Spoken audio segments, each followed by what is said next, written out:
Hey everyone, today I'm going to show you how to turn off vibes on Tinder. Without any further ado, let's get started. First, you'll want to look at the bottom of your screen and tap on Profile. This will take you to your personal Tinder profile page where you can manage various account settings and preferences. Once you're on your profile page, direct your attention to the upper right corner of the screen. You'll see a gear icon there, which is the universal symbol for settings. Go ahead and tap on this gear icon to open up your Tinder settings menu. This is where all the important customization options for your account are located.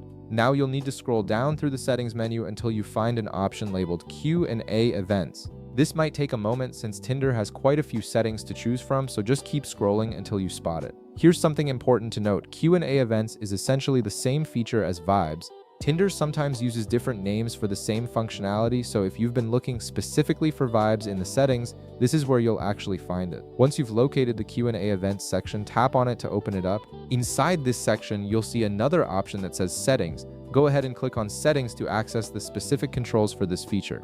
This will bring you to the detailed configuration page where you can manage how Q&A events or vibes work on your account. Finally, you'll see a toggle button on this page. This toggle controls whether the vibes feature is active or inactive on your Tinder profile. Simply tap on this toggle button to turn it off. Once you do this, the vibes feature will be disabled and you won't receive notifications or prompts related to Q&A events anymore. And that's it. You've successfully turned off vibes on Tinder and taken control of which features you want active on your profile. If this video helped you out, be sure to leave a like, subscribe, and I'll see you in the next one.